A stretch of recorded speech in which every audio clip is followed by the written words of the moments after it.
Welcome to all of you, my students and my friends. आज अध्याय को आपण मोर स्वागत। आज आम पढ़ा से इतिहास कतोटी गुरुत्वपूर्ण विषय पिला तुम जानी जमती भारतर गुप्त युग को गुप्त युग भारत को पिला जानी भारत में गुप्त युग को जमी सुवर्ण युग बोली कह जाए। इंग्लैंड रे एलिजाबेथ समय को इंग्लैंड सुवर्ण युग बोली कह जाए। ठीक सेमती ग्रीस रे पेरिक्लिस युग को एक सुवर्ण युग बोली कह जाए। आज हम से ग्रीस संबंध में पढ़ा। यही प्राचीन ग्रीस नाम यदि कहवा हेलास बोली रखा जाइथिला। ग्रीस माटी रे हेतु दुईटी नगर स्पार्टा और एथेंस बोली दुईटी नगर राज्य बेस नाम करिथिला। स्पार्टा थिला मिलिटरी फोर्स पे प्रसिद्ध थिबा बेले एथेंस थिला गणतंत्र जननी, जहाँ सारा विश्व को गणतंत्र स्वाद कौन चखई दी जाइथिला। से समय पेरियोकी माने सामरिक कार्य निजक नियोजित करुले ग्रीस रे।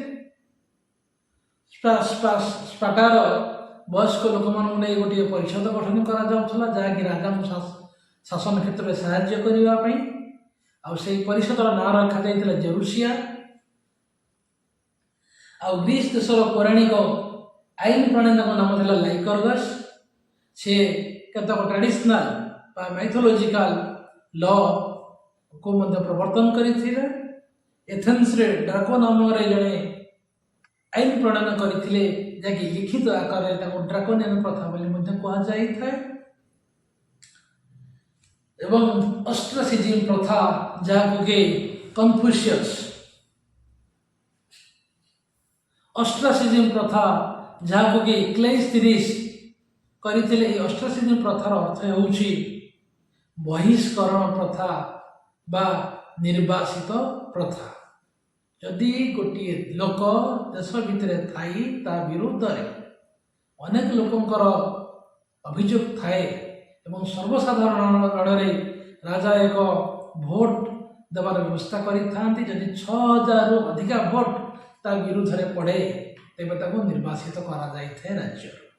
यह थिला ऑस्ट्रासिज्म प्रथा। से समय पेरिक्लिस एथेनिय मानकर प्रिय और सर्वशक्तिमान थे। पेरिक्लिस अनेक अवदान ग्रीस सभ्यता पर पड़ीला। से ग्रीक रे आदिकवि जहाँ होमर जे इलियाड बोली रचना करथिले। होमर आउ साफो थिले प्रथम विश्व जड़े नारी कवि साफो। पिला माने तुम मैंने जानिच इतिहास जनक हेरोडोटस बोली, किंतु पाश्चात्य दर्शनर जनक होउचंदी सॉक्रेटिस एवं रिपब्लिक लेखक होउचंदी प्लाटो, जे कि थिले सॉक्रेटिस शिष्य प्लाटो मध्य। पार्थेनन मंदिर से समय आक्रोपोली ठार अवस्थित थिला एवं पारसिक एवं एथेनिय मानक मध्यरे माराथन युद्ध 490 ख्रीष्टपूर्व संघटित होइतिला। ग्रीस थिला से समय एक सुबृहत एवं अर्थनैतिक स्तर में एक विशाल सुदृढ़ संगठन देश रूप में परिचित थिला। यही ग्रीस इतिहास कहवा ग्रीस इतिहास एक इतिहास इतिहास पृष्ठ गौरवान्वित हो रही है। क्लेइस्थेनिस को से ग्रीस गणतंत्र प्रकृत जनक बोली कह जाए। आ जो फिलिपाइडिस जहाँ का नाम अनुसार ओलंपिक खेल में गणदौड़ हुए बा से फिलिपाइडिस जड़े थे द्रुत धावक थिले।